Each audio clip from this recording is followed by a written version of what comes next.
Hello my friends, so the next video that I uploaded to my channel, I actually had to have a go at talking into a microphone.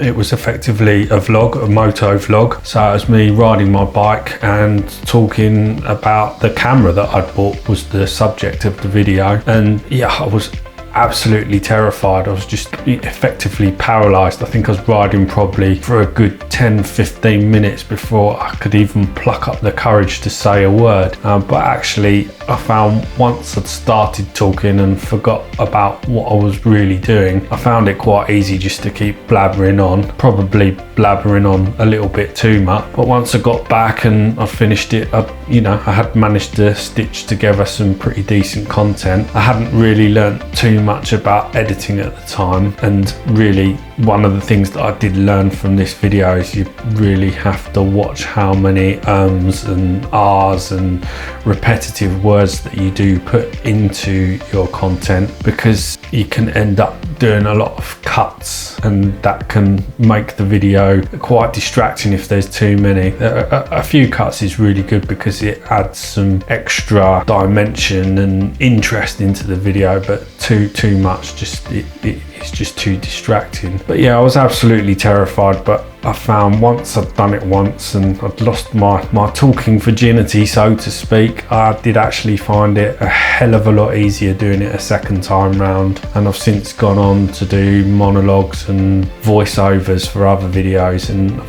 I really enjoy it now. I actually don't struggle with it at all. One of the things I did find in this video is I had to buy a microphone that I could put inside my helmet. So I bought a small lavalier microphone which plugged in via a USB adapter into the camera that I bought, which was the DJI Osmo Action 4. But what the adapter that I'd bought was really, it was a headphone adapter, so the audio from the microphone was clipping the adapter, and so it did have quite a lot of distortion and crackle in it. So I had to go back to the drawing board a little bit and looked at Amazon, and in the end I found an adapter that was specifically designed for microphones. And once I'd got that into my setup, actually the quality of my voice and the sound from my bike as well was absolutely fantastic. Anyway, if you've got any doubts about going out and recording yourself, just do it. It's once you've got it out of the way, it does become a lot easier. Find your own voice and keep practicing, and yeah, it just becomes natural after a while. Anyway, thanks for watching. Please, if you've enjoyed this video, smash the thumbs up button. Consider subscribing to the channel so you can follow my progress as a YouTuber. And as always, if you've got any questions or comments, or maybe stories about the first time you spoke on camera and uploaded to YouTube, then leave them in the comments below. And with that said, I thank you all, and I will catch you in the next one.